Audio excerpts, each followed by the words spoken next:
Bam, bam. Okay. So I'll start with the agenda. I've lost it. No, here it is. Welcome. That's the first thing on the agenda. So I want to make sure I do that.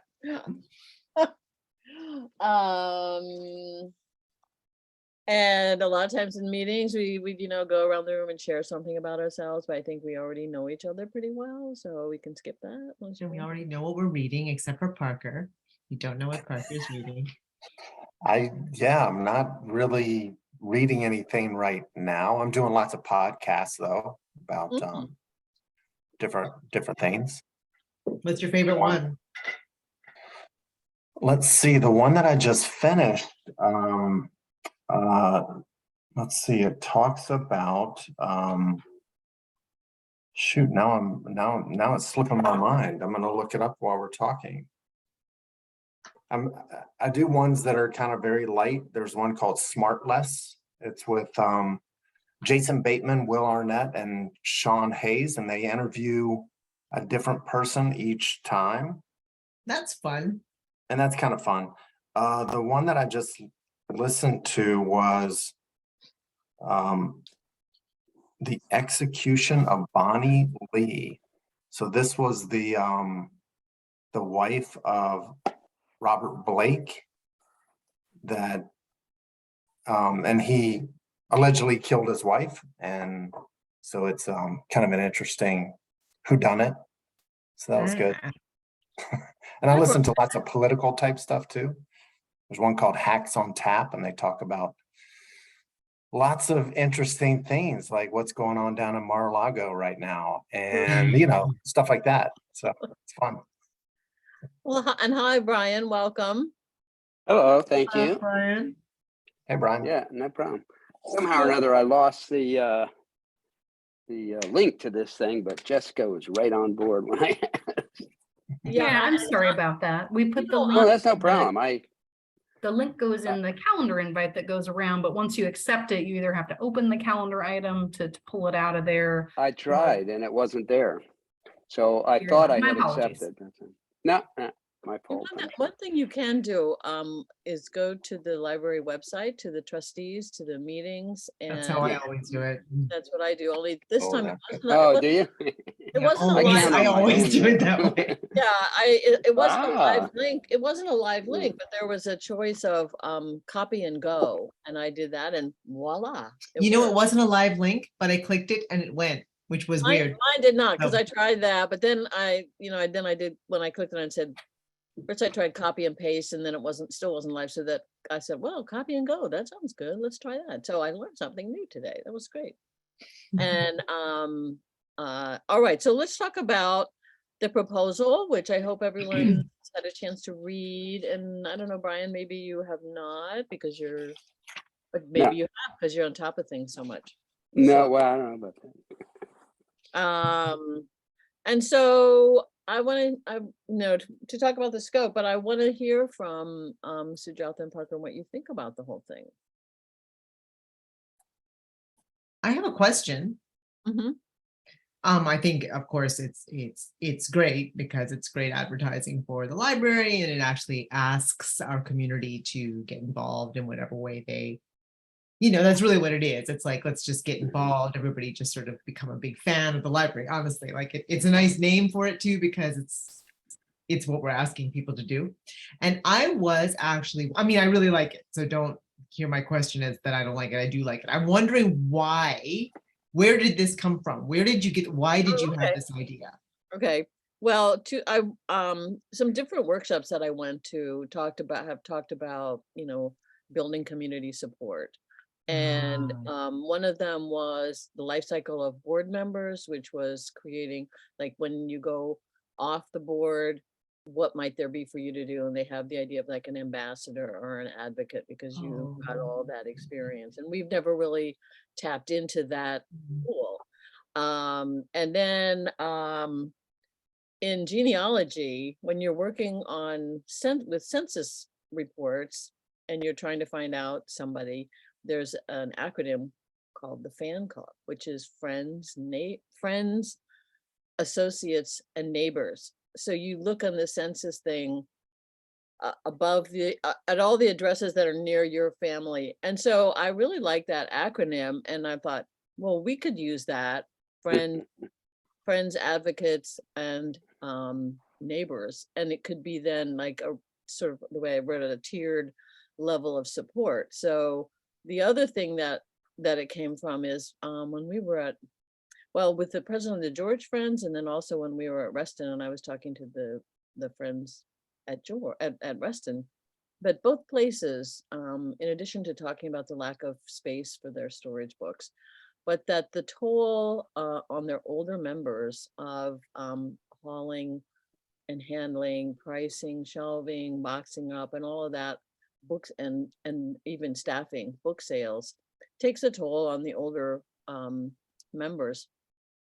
And I got the impression that, you know, maybe some people even left being a member of the Friends because they couldn't do that, because that is such a main focus of Friends groups, is the book sale. And I know when I was part of the Friends of the Virginia Room, we even went to genealogical society conferences, historical places, and it takes a lot of work to do that physical labor. So I was thinking, well, what, you know, maybe there are people who would like to be in a Friends group, but they're not going to be able to do that. So what else could they do? So then that could be another category where they support us in some of the ways that I've written down, you know, like shop the Friends sale, shop the foundation, contribute, donate to the foundation, and write letters. So those are a couple of the streams of where the idea came from.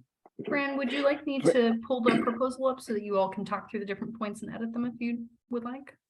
Sure, if people want to. I'm under, Parker, Sure. did you have anything you wanted to add or ask? Yeah, I mean, as a new board member, Yeah.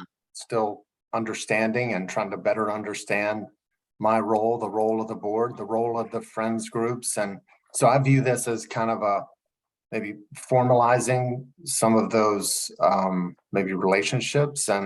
And I think anybody who, I mean, it certainly gives me different ideas for how I can become more involved and how I can help promote the library.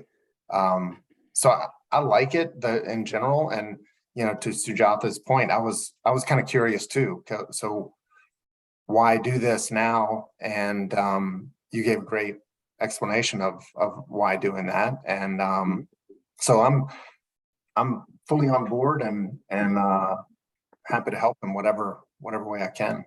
Okay, great. And one of the other motivations was at the last round of budget, when the hearings, when they go from the proposed budget to the final, and every agency has an opportunity to put their plea out for more funding. And when Mary Jo from the foundation and I were sitting there waiting for our turn to speak, and we noticed, you know, there was a row of people with parks t-shirts, and they had a number of people who got up and spoke about the need for more open space and trees and how much they loved the different parks and all of that. And I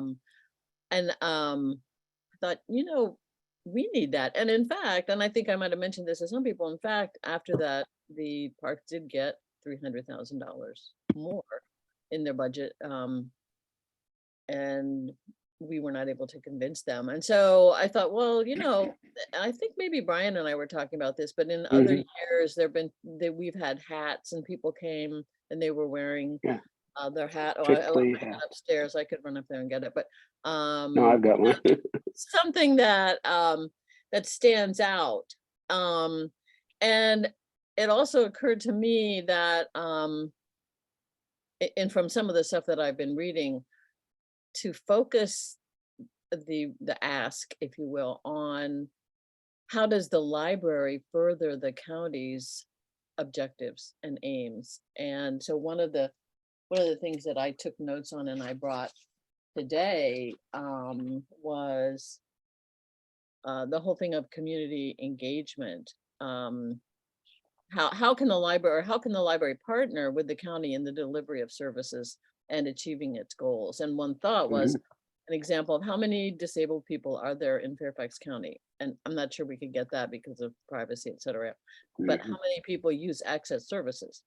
How can how can the library help the county further reach this population? And I think you could then, you know, what's the exact word? Well, Tie from everything that, together. go into other areas, like not the school lunch program, but I think, you know, at Woodrow, we do breakfast things and the stuff Yeah, that the Woodrow branch partners with the Legal Aid Justice Center for a bi-weekly food distribution for low-income and other communities of need. There's a ton of ways. I mean, I'm incredibly supportive of whatever you all as a group choose to do. Yeah. I do think that we're in a really interesting situation leading up to this next budget cycle, because the library is modifying our hours next week to reduce them because we have so many staff vacancies. It would be a really uphill battle to try and convince our elected officials to give us more money for expanded hours when we can't even staff the current hours that we anticipate having. So finding ways to appropriately tie into community networks for areas of funding that we know that we can implement in a rational, realistic way within the staffing confines that we have that meet county objectives and equity initiatives, Right. will be key. The Park Authority got, I think it was $895,000 additional dollars this last budget go around, in part to address some of their ongoing equity challenges. And those were really well defined, and they had a very strong board-led community initiative to bring forward those folks that spoke at budget meetings. So however you all decide to define this fan club and the process of getting people involved in it, I think you are absolutely correct, aligning with county priorities and equity initiatives. Another thing Can I- to May I- think about with regard to the parks, if we, I mean, again, like I remember you brought that up at the last full board meeting. One of the arguments that they made, that J. Cole made when she was going about doing her tour as the new director of parks, is she was showing how the parks were not being properly maintained due to chronic underfunding, right? So she was making, not only did she do this amazing equity map with the heat mapping and how different communities are not served, and how just environmentally how communities are suffering because of not having green space, and they're 20 degrees hotter there, et cetera, et cetera. So that made a big impact. But like, you know, for example, when they were making the argument, I think I might have brought this up, I don't want to be repeating myself, but with regard to the Justice parking lot and and how people in McLean and like Langley High School kids don't have to choose between green space and parking, right? But people were trying to make the argument that kids at Justice should just have to deal, or the communities around there would have to just deal with not having green space or not having parking, right? And those are clear equity issues. But beyond that, chronically underfunded over the course of many years had left our parks in real state that needs to be rectified. So they were able to make the argument for the increased funding because they had been underfunded and these things had started to happen. And of course, when you're talking about maintenance of something, right, you're saying if you either put the money in now or you're just really giving up on the thing because it becomes at a point too much, right? So it's, are you investing in your community or not? So if we're gonna, in that sense, and I don't know the answer to this, so maybe Jessica, you do or could look into it, but I just wrote down these questions just so I wouldn't forget, but like, what are the things that we cannot do? And I know you have mentioned circulation, like our collections, rather, maybe not circulation, our collections, what we have not been able to purchase because of underfunding, and what is falling apart. I don't know. In our infrastructure, do we have things that are falling apart? In our physical plant, what's falling apart? Those are really nice arguments to make as well. What is falling apart? What can't we do? So the things with the, we can't find people to fill these spots, that may be at the current moment beyond our capacity, but there are other things that may be within our capacity to fund. Agreed. And those are great questions and will be really good talking points for this group of advocates as they move forward. I think that our our easiest access point for this is the collection, because the physical locations that the county maintains for us are actually pretty solid. When things break, it's not exactly the same situation as the parks, because we have people coming into facilities. So if the HVAC breaks, they fix it. If the plumbing is shot, they work it out. It's not exactly the same as having to replant trees or buy land to have more green spaces in underserved communities. But the collection is one that we can pull really clear depictive data about, that as we have rebounded from the pandemic, and we're now at either 98 or 98.5% of pre-pandemic circulation of all the stuff that we have, that our dollar does not go as far, because we've seen 24% increase in prices for digital materials over the last 6 years. And print materials don't cost less either. Not that there's a lot of additional stuff that goes into e-materials, but they can continue to cost there. So the dollar that we get from the taxpayers in support of the books that we buy does not go as far. And we're gaining new usership through the pandemic and through the LEAP cards that allow access for every FCPS student. That means that we have a bigger user base that is now accessing our collections. And depending on the community that you live in, there's different patterns of usage. Some people are willing to put a hold on an item and wait for it for 6 months. But other communities, that doesn't make any sense for them. They're not going to. They need that book for school or for work or for community activities. And if they can't get it, then they either need to go buy it with money that they don't have, or they forego those activities. And that is certainly a problem. That is an equity issue for us. Beyond the fact that our bread and butter of service is providing educational and entertainment resources for people, and the wait lists on most popular materials are enough to make people want to not use our services. If you were told you were 2 years out on a popular book, like what's the point? What is the point in putting that on hold? And that creates a really negative feedback loop, because then you just assume that everything that you want is going to be inaccessible or unavailable. And if you come into a branch and you are solely a browsing patron because you know that you're not going to be able to get that stuff, then the things that you want are never going to be on the shelves, because we've got these enormously long hold lines because people use our library system. So it's a negative feedback loop off of a self-fulfilling prophecy that, you know, you get more users, which is great. And then your hold lines are longer, which is not great. And we don't get this proposal is actually, if it's successful, would increase usership of our libraries, which would increase wait times, which would increase, you know, that, and the circulation stay, or rather the collection stays the same. So correct. And we can make similar arguments around programming, around staff accessibility, but around the computers, all the Chromebooks, all the things. Yeah, the easiest one for people to connect with is the collection, because that's the one that is the most ubiquitous to libraries. Okay. Brian, Can I say something? Yeah, Brian, I was just gonna say, I thought you had something on your mind. Oh, yeah, I sent you an email earlier, but you probably haven't seen it yet because it was just before this meeting. But I've been attending the United for Libraries virtual meeting here the last couple of days. Have you been there? I don't know. But the first session yesterday was aimed at intellectual freedom. That was my main interest in it.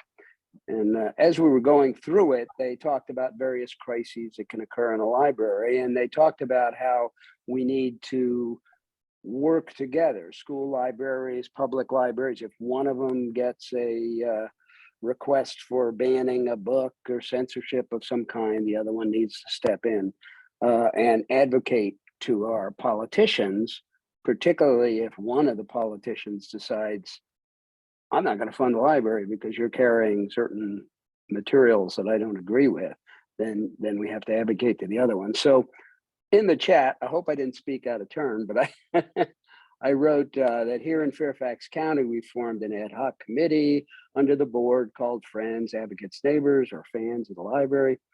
It's related to the Friends groups and foundations, of course, but it's specifically aimed at creating a group of people or organizations that can be called upon to advocate as necessary if one of these crises or challenges arises. And I got some pretty good response from the people who saw that. They said, wow, what a cool idea, including from Jillian Wentworth, who I think is the executive director of the United for Libraries, who wants to talk more about it. So anyway, it was focused, of course, on the advocacy part, but advocacy can be used for the collection, for budgets, for challenges, and so on. So people seem to think it's an interesting idea. I just thought I'd throw that out there, but anyway, we'll see. I think to me, the main issues of, I'm not sure how it will work, are Mhm. what we're doing right now is what issues do we want this group to focus on, in addition to the sort of general things, and then how to actually make it happen. I mean, what would be the role of trustees? What would be the role of staff, and how would that work? I guess it's the communication aspect of it. I know, for example, back when the state funding was up before the state legislature, and I just called on personal friends of mine, and said, how about sending an email to your delegate, to your state senator, you know, asking for the support, and they did, because you know, I sent them the information, the links to the addresses. It was really easy, and I said, you know, don't use the language that I'm using here, you know, add your own. And so my friend, you know, put in something like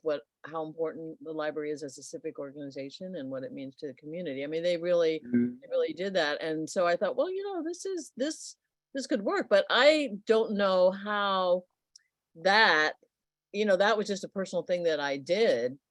And then I know it's not lobbying, but we have that issue, right, Jessica, of what our Yeah. role could be in terms of that. So Absolutely. And part of the communication channel on this is going to have to be pretty clear, because yeah, staff can compile information for you all. We can help you draft messaging. We can help kind of codify your process and maintain all your records. But for things like advocating, that's really a board process, and whatever group you all pull together.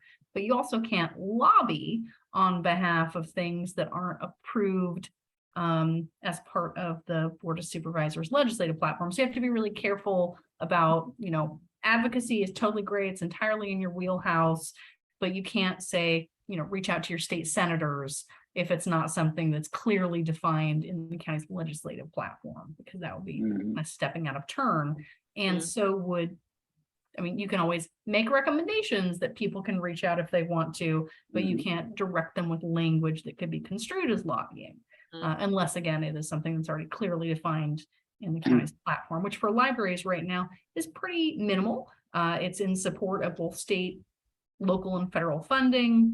It's in support of equitable ebook access. And then we put forward a recommendation this year to have a more clearly defined role for the board in support of intellectual freedom and censorship challenges. So if that one moves forward, that'll give you some additional scope for this too. And the county's legislative committee starts meeting towards the end of September, and will wrap up their review process usually around Thanksgiving. so in terms of process, you know, one thought is like that each trustee would reach out to people that they know to do this. Yeah. Do you want me to pull up the document so you've got that to? Yeah, sure. Yeah.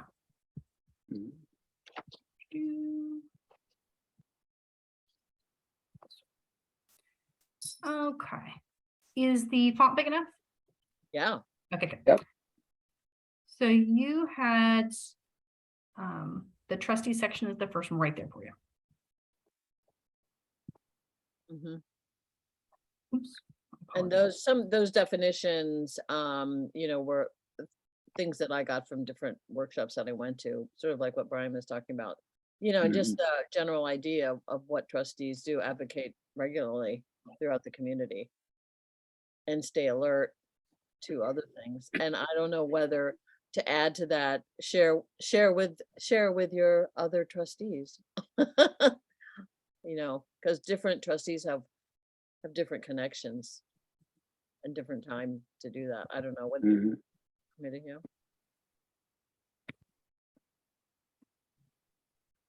Yeah, that's good. There you go. Yeah, yeah, I like that. Okay. Now then asking, also then, this keeps it very personal, but I don't think that it's something, I don't know. That I don't think, I don't know whether it's something that we could put as like a bookmark or something like that in the library. Become a fan, ask about becoming a fan. I just don't know whether that's Hmm. legit. I don't think that will be a problem. It's not like, in previous iterations with the budget or with legislative items, there had been requests to like put out postcards in a library that people could just add their names to and mail off. That was a little iffy just because that could be construed as something else. If you're just alerting people to an opportunity to better support their library at a level of their interest, I think we could look at that the same way we do as putting promotional materials out for the foundation or the friends groups, that it's kind of on that same level, because we're not asking them to take a specific action. Mhm. So I Yeah. would be fine with something like that. I think we'd have to be pretty explicit though in the explanatory material. Can you hear me? Yeah. So that people don't confuse it with friends groups and the foundation. The reason I say that is at our libraries here, we've got bookmarks for the friends groups, Kings Park and Burke Center, and we've got little posters and things and flyers for the foundation. And now it's yet another thing, and people might be confused. So I think you'd have to have some sort of a campaign perhaps ahead of time to say, hey, this fans thing is not one or the other. You can be in the other two and still be personally or organizationally a member of the fans, and this is what we want them to do. And you may, and then put out things like little bookmarks or something to advertise it, so people don't think it's one or the other. See what I mean? Yeah, and I think we're really at the very beginning stages Yeah, of this. yeah. So And I remember from when you're doing brainstorming, the imagery of the funnel in which you start off with everything that you can think of, and then as you work through it, you get narrower and narrower. And this definitely needs work to become more specific, especially in the implementation of it. Yeah, it's a great idea, I think. Fran, was there an anticipation of coordinating at all with the friends groups on this to ensure that they're not surprised about, some I kind would of like, promotional materials yes, coming I out? would. I think that's really important. And I, is in my Yeah. mind, like, how can we do that? Because the whole thing of that idea that maybe they have people who they've lost from their friends group because they couldn't do the physical work anymore, and they could come back. And how would that work? But and I was sort of thinking of it at a friends forum, but I don't know that they're having friends forums very regularly.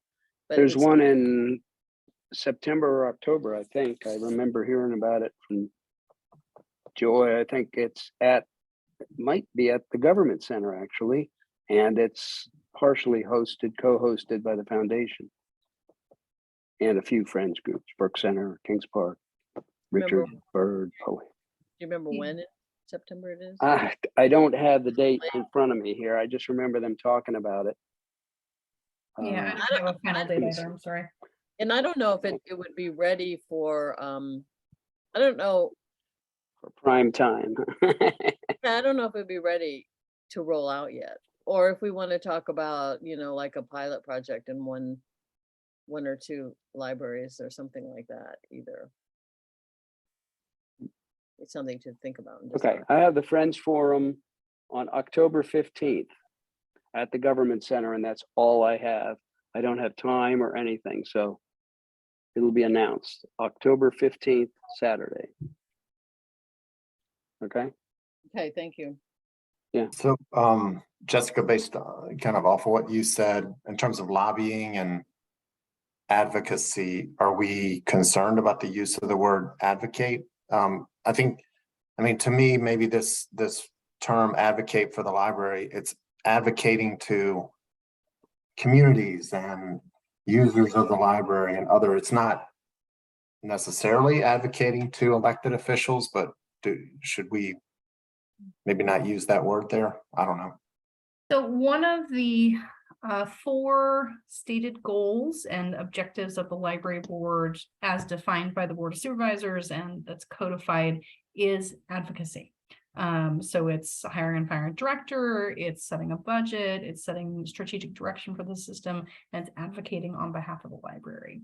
And that is typically meant to kind of have a dual purpose. So part of it is, as you mentioned, advocating in a general communication sense as you're talking with community members and neighbors and other folks with your role as a trustee. So kind of talking to the library. But the other half of it is items that are approved on the county's legislative platform, like supporting funding at local, state, and federal levels, mean that you all can have a more direct advocacy initiative with appropriate parties as you're looking to identify additional funding streams. So if there are budget cuts that might be planned for our federal Institute of Museum and Library Services, because that's in your legislative platform for the county, you all can send direct emails to federal legislators with your trustee hat on saying, please don't do this. This is the impact it would have on our local library system, da da da da da da. Or we got 2.5 million additional dollars this year in the state budgets. And part of that was because of so many letters that came from local library boards and friends groups saying, this is great, and here's how it would impact my users in Fairfax. So personally, I'm okay with the word advocate. You all can select whatever word you want because it has been identified within the kind of scope of the work of the board. No, that I explains think it. advocate's fine. I think it's just, we can't confuse it with lobbying. And I know that they can be close. I mean, some of the people talking yesterday, one, I can't remember what town it was, Boise or something like that. They ran into a problem with I think it was a city planning committee or something like that. Somebody wanted to cut all funding for the library because they were irritated at something the library had done. And so they called out and advocated lots of people to write letters. And they ended up not only getting funding because all of the other board members who were the city, governor board, not only gave them their money, they gave them extra money. So that, I mean, that's sort of lobbying, I guess, but it really is advocacy. It's like, wait a minute, stop this. And the Library of Virginia is keeping an eye, of course, on anything that happens in the House of Delegates or the state Senate or the governor. If they, we were talking, of course, about intellectual freedom. So if they came out saying they were going to censor or ban something or cut funding, they will let all the libraries know, and we need to know, and then let our people know to write letters and do the advocacy that we want them to do. So I don't have a problem with that, but Sujatha, I see. I guess it can be. Yes, Sujatha. I see Sujatha's hand up. I had a question about just as part of this, you were talking about like the toll this takes on the people who typically populate or comprise the friends groups are older people. It takes a physical toll. I know Brian has spoken about that many times about how exhausting. Suzanne has spoken about how exhausting the working that is, right? As part of this, I wonder whether we could, I don't know whether it needs to necessarily be on here, but we could keep in our heads, I don't know what work we do with young people, like who, really are big users of the library, but could be so much manpower. I mean, if there is there something that we like organize that's regular, that we have a regular organized way for all of our libraries to use our kids to do that work? Well, one idea that I had, and I didn't put on here, but is like most of the libraries have a teen advisory board, and that might be an area where, we could also get support, because a lot of and I remember from foundation scholarships, a lot of the kids who win the scholarships are on their library teen advisory board, which is how they know about the opportunity. And they've done really great things in the library. I remember there was one candidate from George on the teen advisory board, and she devised a whole new way for them to arrange their ESL materials, which made, because she was an ESL, you know, kid herself. And so I, at one point, I didn't put that on here, but I remember thinking, well, that might be a place to reach out, because they could also write letters. I mean, I mean, not just even letters what do the library work. meant to them. It just But I seems don't know if like they would, you mean tote and carry. I'm talking about a whole lot of things, like, you know, I'm just saying that if there is a need, and specifically, this is a lot to ask a lot of septuagenarians to do. It's a lot, right? To ask a lot, it's a lot. But when you're 17 years old, 16, 15, 14, 12 years old, it is nothing to do that. It's literally nothing to just be emptying, carrying, stacking, etc. all day or whatever. And they need hours for school. All of them need hours for school. Mhm. Hundreds and hundreds of kids, right, in our school system that may have absolutely no idea that this is something that they could do. And not just that, like sometimes I think that, you know, we as adults, sometimes it's just so much easier for us to just do it than to teach the kids to do it, because it's just, they're exhausting. They're just exhausting, right? You have a whole bunch of kids coming in, you have to tell them what to do and supervise them and all that stuff, but they're, you know, extremely strong backs and indefatigable. So it just seems like it's something that with this to me, the fan thing is not only, I mean, it's like the reason I asked was Fran said this was part of the reason that she was thinking about this. If this is a serious need, I think we should think about that. Like, if that is a serious need, that we have an aging population that does all of this, and it's a huge, huge importance to our libraries, but we're asking very old people sometimes to do it, and it's too much. We have a whole hundreds and hundreds and thousands of young people here that might do it if only they knew. And if we had, like, if we were to use those older people to sort of guide and organize this, and it becomes over the course of, like, say 5 years, it becomes something that just sort of feeds itself and kids know how to do it, and you have kids training other kids, and it becomes something that takes all of the onus off of the older people to do it, but they can totally organize it and have the systems just boom, boom, boom, and you are able to, you know. And also that it serves two purposes, because of course all those young people have parents too. All those parents very often will have lots of books to donate, money to donate, etc. So it just seems like that's a way to have a cycle of both donations and human capital, like, I'm sorry, human resource that we're using, and use the wisdom of the older people to kind of organize and support over the course of years, if we invest in that. Yeah, Yeah, some good of the friends groups coordinate with the Boy and Girl Scout groups Yeah. to help them set up for big sales or sorting and shifting boxes around. I put a draft bullet in red under the trustee section that you all can workshop if you would like it included there, but something around helping to coordinate youth resources to friends groups, Yeah. just so that they, Mhm. because many groups do have kind of one-offs that they reach out for to help when it's a lot of big movement, but some of them do that, and it could be a good opportunity to help them coordinate it. Right. I think that's great. At Burke Center, I know we've done it from time to time, and before COVID, we used to send out requests for help to all the local schools and high schools and so forth, and we got quite a good response, because we were willing to sign off on the hours that, of course, they need. Mhm. Doing it through the tab is something we always let the tab know what we're doing. Our teen advisory board is what I mean by tab. Yeah. But yeah, to coordinate that, I would think the only way it's being coordinated would be when the friends groups get together at these sporadic fora and talk about, oh, what good ideas do you have? And they do that. There's nothing wrong with that, but having someone who would be willing to say, look, let's get the word out to all the friends groups, use young people, and so on. It helps a lot.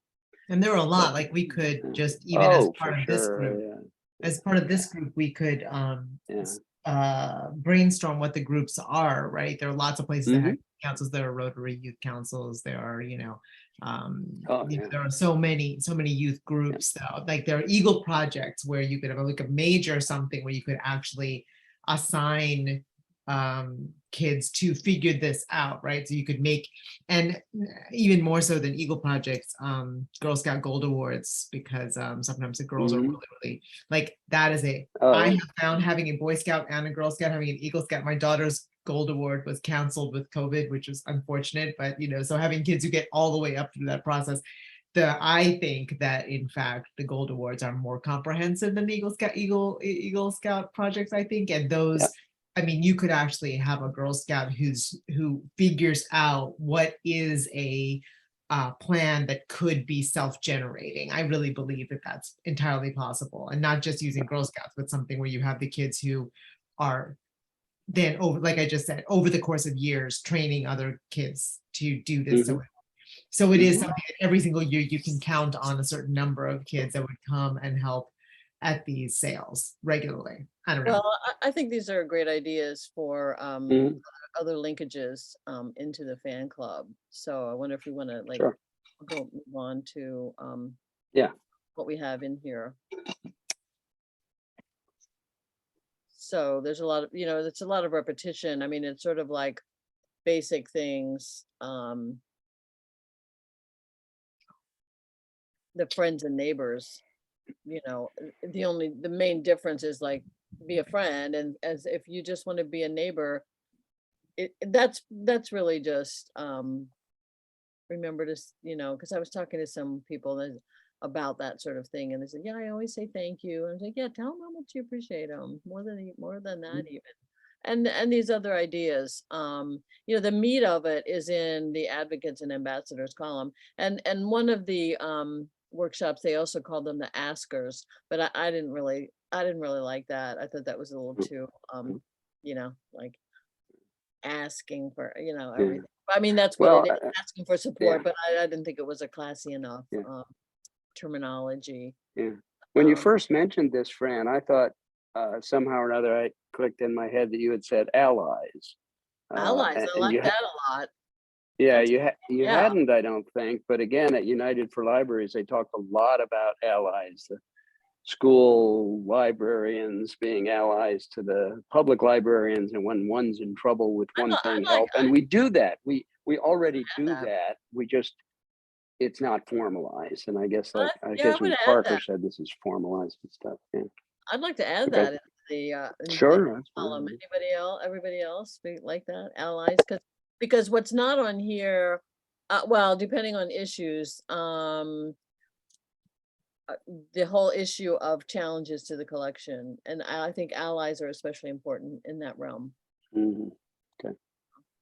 And I was thinking about, I still have the letters that I received and answered from citizens who supported us, and it seems to me that that might be a group of people that I could even contact. Would you like to be on call to support us if need be? Mhm. So Great. okay, so anything else on these sort of definitions of the acronym? Because then get to the meat Yeah. of it is what will the committee do? What will our work be? Mm. I think we have to hammer this out. That's our primary work, is to decide what the work is. The work is to Yeah. decide what the work is. Very good. And I had a question about budget, like it says here, county budget and stuff. What are you thinking would be the things that we would need to have budgeted for us, for this group? Or are you talking about budget, like library budget? Is that what Right, you're talking about? Like us advocating for library budget? That's what that means. Is that Right. what that means? Okay. Yeah. That's just sort of the things that come up, and I guess what could be added to that is challenges to the library, like Yeah.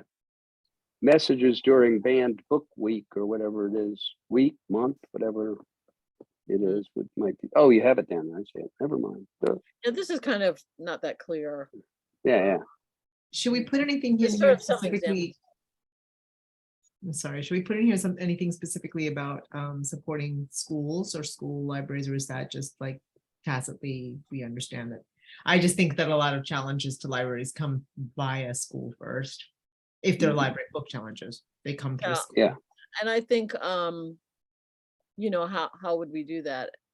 You know I went to a lot of the school board meetings, because in Mason District, there was a real push for that. And I think it's a very interesting thing for trustees to do, but also Mm. realizing that Mhm. everyone doesn't have the time to do that because they're way, Mhm. you know, they are way down in Mason. I guess that's still Mason, or is that It is Miss at Mason. the Luther Jackson Junior High? That might not be in Mason, but it's real close. Mhm. It is, I've spoken So a couple of times with Priscilla, just called her, just called her just to discuss, you know, and I mean, like I've been saying, I think that this is ramping up. It would be a really nice thing for us to have sort of a, just as we, you know, as we are planning with our strategic plan, to have some specific language that allows us, you know, latitude, or just like makes our remit clear. It might be a good thing. Like, I think, Fran, that's fantastic what you were saying about you have those correspondence from various people. Last week we had a public speaker, or not last week, last month we had a public speaker who came and talked to us about Yeah. that. mhm, And I know that he would be somebody who would be a strong ally. And there were a lot of people mhm, who would Mhm. mhm. be able to support us in that. Mhm. Yeah. When Sujata brought up budget, and I was kind of thinking the same thing, that maybe there would be budget for some of these activities. In some of my work, when I was with a trade association, we used an outside vendor that could help us with grassroots, and it was the use of technology that we were able to, you know, we would produce, if there was a particular issue, we could produce a standard letter that somebody could send to their elected officials. They could figure out exactly who the right people are, based on where they live, or, you know, whatever it might be. I suspect that some of the bigger national library associations are engaged on these types of issues, on book challenges. So maybe our group, our board doesn't need to be as engaged on that, but I know that this particular technology is used by nonprofits, and I don't know how much it would cost, but it would, you know, especially when we're talking about getting young people engaged, if we were able to have technology that could enable them to, you know, with an app on their phone, that they could be engaged, that could be useful too. So that's in the spirit of like these, you know, Fran, you said the funnel, like we're gonna just throw out some ideas and see what sticks, and, you know, who knows? Well, I think that Mhm. also comes in the realm of identifying resources. And I was sort of thinking of the way the foundation was able to provide graphics and, you know, really cool graphics for the campaign to increase our hours. And so and because part of what we're saying to support is like make donations to the foundation, shop the foundation. So um, perhaps having someone from the foundation on this committee, or Liz, since she's the representative, and then we could do, you know, then having some coordination. I don't know, Jessica, what do you think about that? I think Liz would be an excellent suggestion, if she is able to commit the time into working on it, and in addition to her other foundation work. To Parker's point, there are a couple of resources that we may be able to use to support things like this. You know, the library uses constant, it's not, we use MessageBee. It's like constant contact, you know, like an email distribution list thing. Mhm. The county does allow for some types of those match generated documents to go out. I am not immediately sure what the kind of split might have to be on something like that between what we have already procured for the library side of things and what you all might need to use, but that's certainly something that staff can look into on your behalf. Additionally, we do partner with both the Virginia Library Association and the American Library Association as they look to kind of funnel people towards specific initiatives or causes. The one I can think of off the top of my head was when we were trying to get additional support for the Institute of Museum and Library Services. They create an easy template that you just fill out on their website. So it's already got the message and you can just add your name to it so that it pre-populates for you, and it sends to all of your district representatives based on where you put your zip code in. So there are some great resources out there already that we might be able to just tag into when there are issues that come to the fore.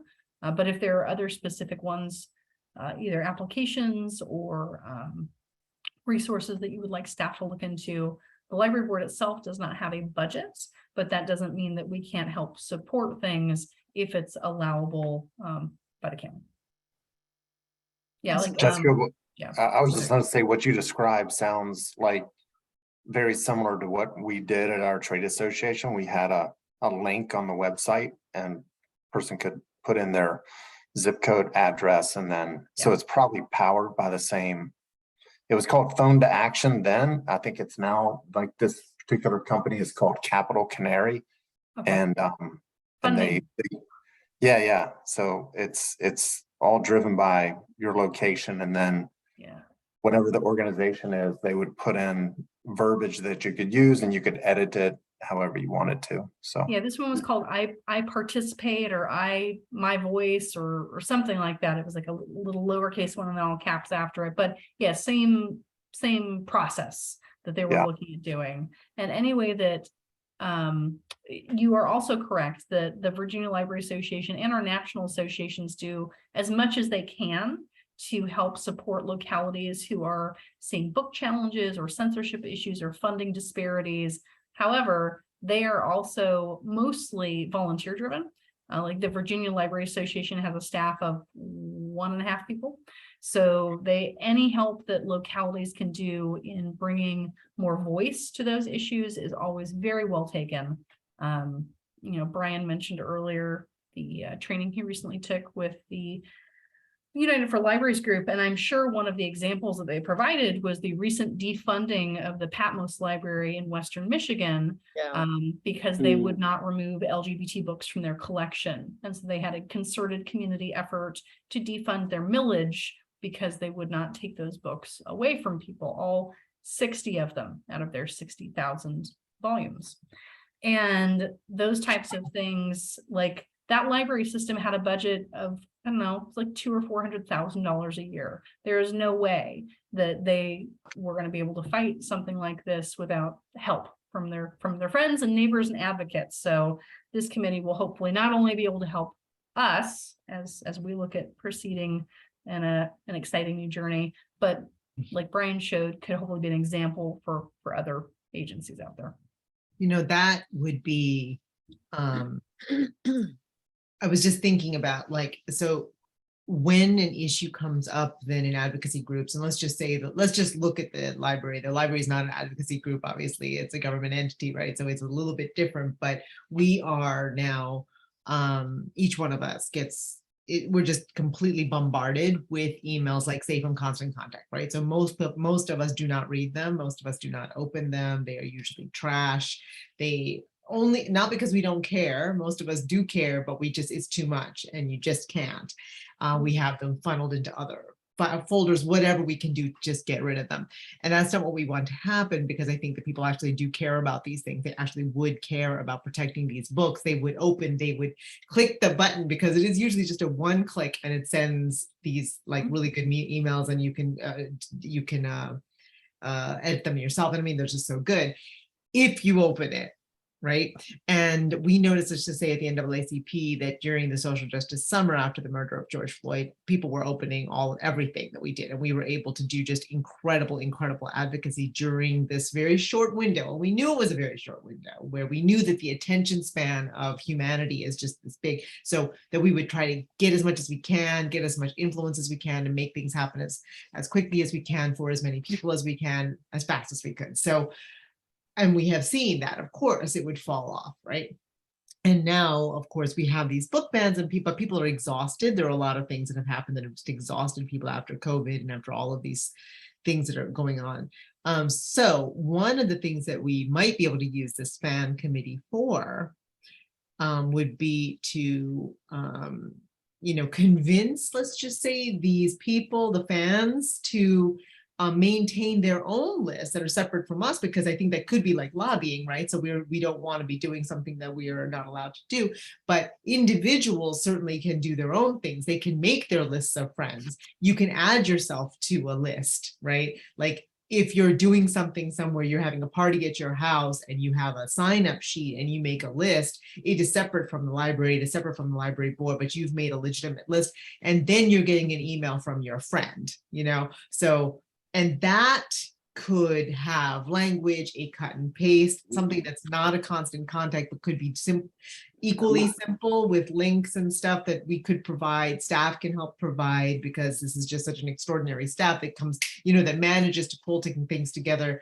so easily. But if we were to look at this as an opportunity to have actual humans, so that the emails get opened and read, and we're able to spread a message as quickly as we can when we need to have backup. Like I can just say that during that, when we had the attention of the population at the NAACP, we were able to drop, say, 2,000 emails onto school board members at once, like with one click. Thousands of emails clogged their inboxes, caused all kinds of mayhem because something was about to happen. They were about to vote on something that would have caused a lot of really bad stuff for discipline issues for kids. And we were able to stop that. Many things we were able to do because we were able to drop that thousands of emails. And that's hard to do, obviously, with a little list, but we could activate that way. So with those lists, we could get people to post on Twitter, to increase the social media, to write articles that are in the patch and things like that, and to draw attention to things when certain books are under threat, and it's not from a constant contact, it's from a real list. That might be something we could think about. I think that's a good idea. And if you look on under advocates and ambassadors, at the end of that list, it says contact their own friends to do the same. And I think that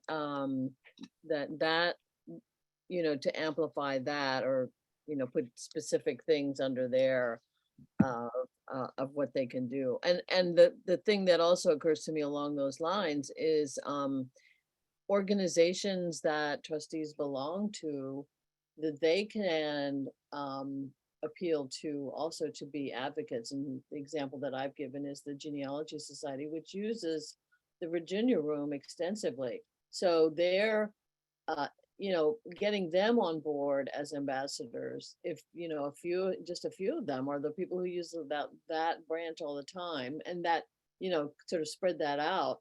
But that would be a very specific thing of how that part of the library really fills a need.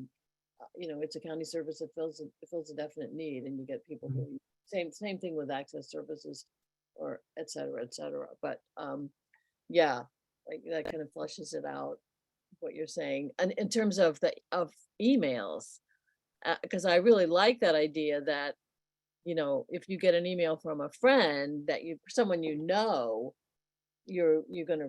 more likely to respond to it, and that's where that belongs. Yeah. I think there's a lot of positive momentum in our community that is maybe less vocal than the anti-book community. So the anti-book, the book banning bunch is very loud, but they are not very numerous, and they're amplified by a lot of external forces and out of community forces that are amplifying and funding a lot of that message. And the people, I think the actual many more members of the Fairfax County community really would like all of our citizens to have access to all of our books. That is what I have found. And so I think that would be a really winning message to protect our libraries in that way, and really to grow our collections also, since that is a long-standing goal, is to make sure that we are able to fund growing our collections, because we haven't been able to for so many years. So next steps, or first steps. This was a first step. We're toddling along. Definitely a first step, man. Yeah. So I don't know what next to do. I'm Jessica. I thought you had all the answers. I've got some next No, steps, Fran, don't I worry. have this idea, but I'm not sure how to implement it. No, it's good. So I have a couple of staff follow-up items on here. The first is to see what type of support staff can provide if you all are looking at both compiling and distributing messages. So we're gonna do some background work on that.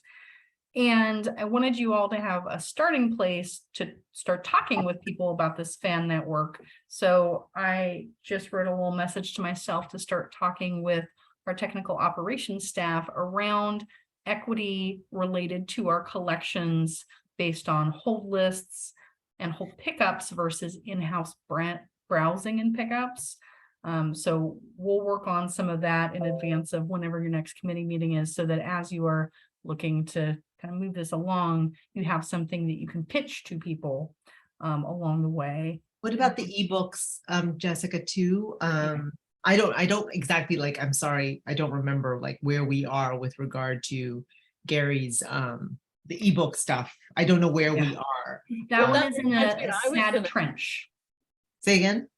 That one's in a sad trench right now. So the Okay. Virginia legislative initiative stalled. The majority of the rest of them are stalling as well after the Maryland permanent injunction has gone into place. So now the Readers First initiative has been working on how to continue to raise it to the federal level so that we can get a final, some kind of decision made related to the imbalance between digital materials not being counted as books, so they don't qualify for Copyright Act qualifications, but also the disparity in both financial practices and lending practices for those materials, because even though they don't qualify for copyright, they're still treated like a book in the way that libraries can lend them. So that's the next step on that one. That one, Gary's committee has not met in a bit because there hasn't been a lot to take action on. And I can certainly touch on that in whatever staff prepare for this committee, but it would not be an extremely positive message because of sad face. That's really just, I mean, you know, I was just like paying attention to it more than I had been, and I went and I got a Loudoun County library card.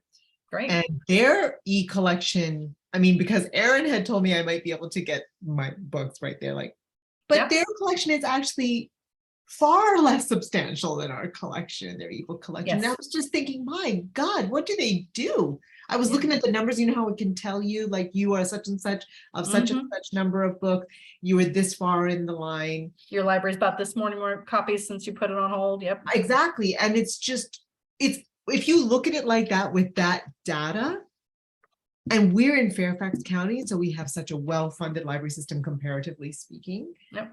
It's just awful. It is, and if you look at that, we might be able to add that. Actually, we should probably make a note about this. If we look at the disability angle to our use of our libraries, this is a huge access angle, like huge. We really could use that as a real, and I know, you know, you had sent me a message about literacy and I have not, I just like, there's a reason I haven't gotten back to you, which is beyond the scope of this. However, but that human read audio is a huge issue in reading access, dyslexia access, adult literacy access, etc. And we are in a better position than most, but we could be leading the way on this, on just looking at it through these different perspectives, through these different lenses, and using this and outreach, this committee and outreach committee and ebook committee, I guess, to make these same, the same argument along that equity lens along disability. Because Yeah, absolutely. The digital collections are the easiest entry point for Absolutely. some members of our differently abled communities gosh, to utilize government resources that they're already paying for.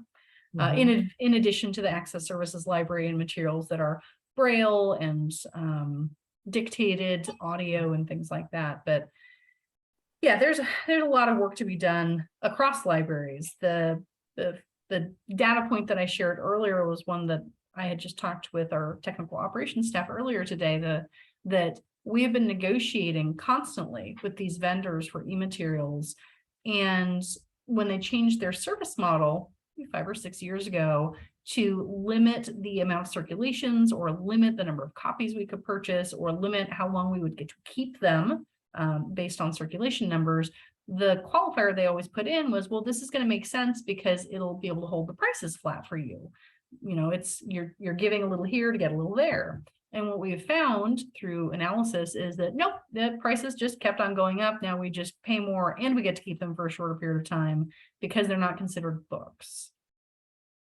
Hmm. So It's just yes, awful. eminently, incredibly, painfully frustrating, and particularly if you're a taxpayer and you are looking at use of your dollars Absolutely. for library resources.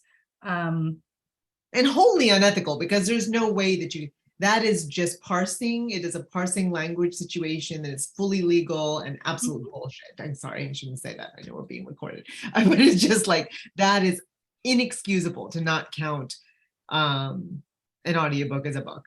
Yep, That's no, just, it's not that's software. not, that is It that brings is to my very mind frustrating, the very issue- frustrating. the issue of, I don't know if we still use the term the digital divide, but the work that the library has done with, you know, circulating Chromebooks and Wi-Fi access in the parking lots.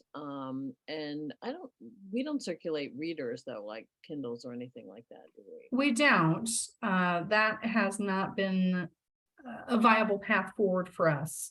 But we are sometime this year going to start circulating launch pads, which are like tablets that have specific educational applications on them for children. And I don't really think that we are going to go back and try and circulate Kindles or other e-reading devices because it's so easy to utilize other devices that you already have on hand. But there are so many pathways that we've tried to provide expanded access for people, whether it's physical books, digital books, computers, wireless, all of those things. And the library continues to expand its offerings, but we don't get an expanded budget for it.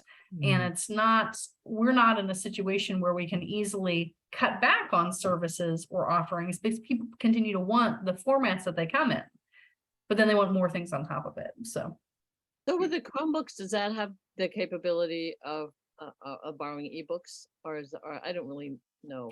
not really. I mean, you could read it in the moment, but so if you borrow a Chromebook and you've got it for 2 or 3 weeks, that might be fine, but you can't, you would have to read it when you're connected to a wireless connection because you can't download applications on a Chromebook. Okay. Yeah. So staff have marching orders on the next 2 pieces to follow up with your committee about the availability for a distribution list and circulation of emails and other materials, and kind of a starter PowerPoint for you all to work off of as you look to grow your fan network. And I will send around a modified version of the template for this committee with the feedback that you all provided today. My feeling is that we're still in a vague state. I don't know that we could be ready for something at the October Friends Forum. Does anyone else have a different sort of, because you know we're still molding this and kind of juggling Jello, which you know you just have to go through that before you come up with what can we really accomplish. Because I wouldn't want us to be too, you know, go out there vague and then not accomplish something. So is that good for committee people and Brian and Aaron? Yeah. I mean, you could mention simply the fact that we're trying to gather information on fans and explain very briefly what it is, and just say, you know, watch for more traffic on it or something. I don't know.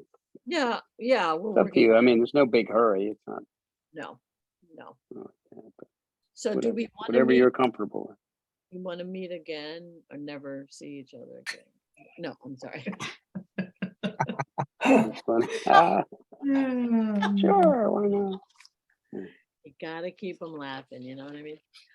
Do we want to meet before our next trustee meeting so that we might have a little bit to say, like the week before? Does that Is that too soon? What do you think, Jessica? Because you're the one with assignments, although I would like to assign committee members to keep thinking and, jot things down, of, Sure. ideas and reactions and resources, etc.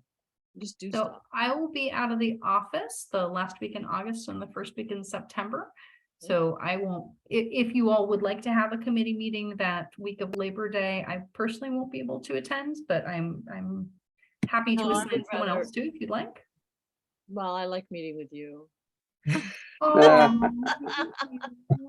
Because you're on top I'm gonna of be out of the state that block time, so I will not be around to meet unless you want to do it like the Monday or Tuesday right before your next board meeting. And that might be too soon, I think. I mean, too soon Yeah. for it. Committee members' thoughts. And I will be away the 2 weeks after the September board meeting. Waiting until then to go. Do we want to try and meet at the end of September then? Yeah, maybe that's good. Sujatha? Yeah, Um, that works. I'm out of town the 21st, 22nd, and 23rd. I'm out of town in September. And Fran, you said you're out the week of the 19th and the week of 26th? Oh, so you weren't here either. Well, the 15th, I think through the 27th, although we're still looking at things, but and so maybe Thursday the 29th or. I'll send around a couple of dates for the group so that people can double check off of stuff towards the end of September or early October. And that should give staff plenty of time to pull together all the information that you all might need for committee members to think a little bit more about anything else you'd like to add to kind of the committee charter and work to be done. And apparently for all of us to go on vacation too. So that'll be nice. Sounds good. And I will, since I started this thing, I'll be doing some thinking and writing too and sharing. Because what we can do, is that legit that we can share stuff with each other, or does that's not, or does that considered a public? You all can have one-on-one discussions if you'd like, but you couldn't meet with Sujatha to talk about your suggestions, and then Sujatha would meet with Parker to talk about the same suggestion, because then that's a chain meeting. Is it okay to email them? You can email kind of generalities, but it can't be like a discussion of things that should be held in a public space. I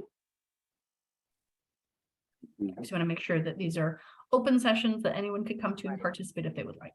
Exactly. Yeah. Okay, I think we're almost ready to adjourn unless anybody else has anything. I keep thinking, Brian, that you're putting your hand up, but you're just.